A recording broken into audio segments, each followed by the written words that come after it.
My name is Matthew Schlerf, and I'm a student on the MA Ensemble Theater program. I looked at programs in the United Kingdom, and I was looking for something physical and for something that was both creative and critical.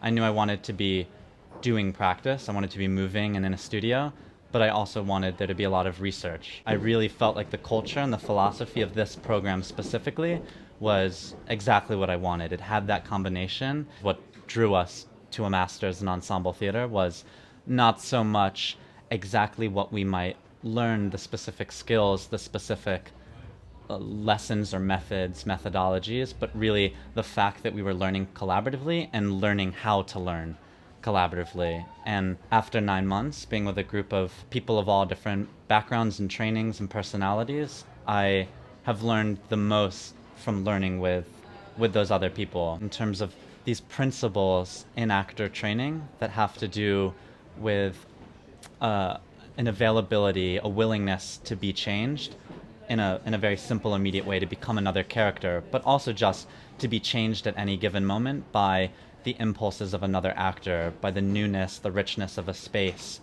by a text, by changing political circumstances. That availability and the detail and the precision of that is something that, even though I came into this work not with the mind and the track of knowing that I wanted to be an actor, I feel like that work has grounded me and myself and my life in principles that I have taken from actor training and will bring into not just all of my artistic practice, but my life generally. The actor training that we did with Gabriel Gowan in that post-Grotowskian lineage felt like actor training to me.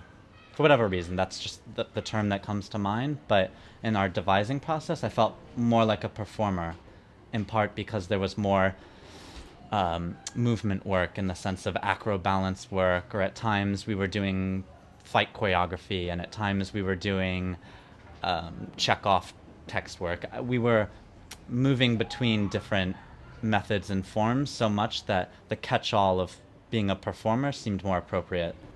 In this specific master's program with Rose Bruford, the MA Ensemble Theater, we're working 30 to 40 hours a week in a studio, in an ensemble, in a circle, about a space, on the ground physical training, and the contact hours are immense. The ability to work from 10 to 6, 5 days a week, doing the work that you love and that inspires you and that you want to learn from is immense.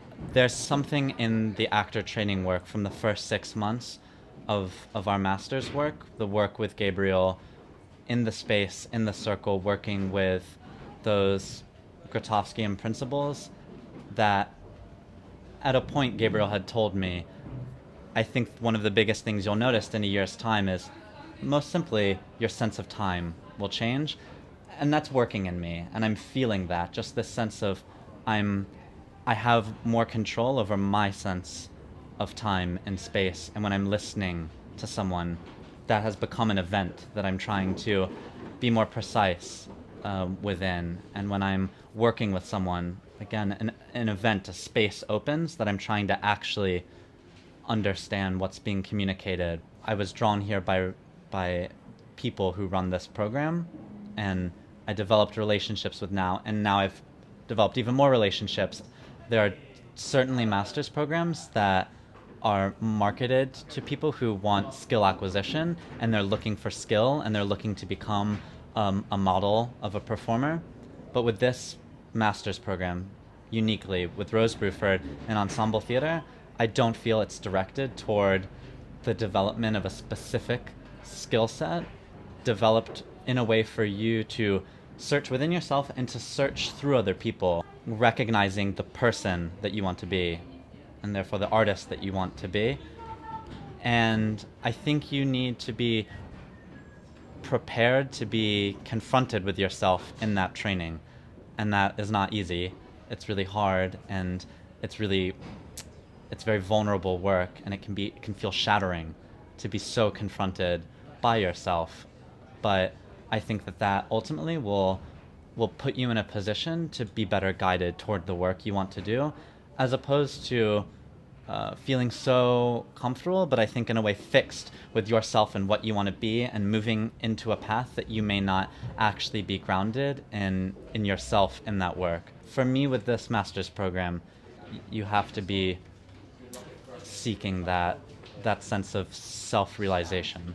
Something as simple as a circle, forming a circle with a group of individuals, and specifically a group of performers who know each other and trust each other, has become such a radical and special act. We have a way of moving, and a way of moving together.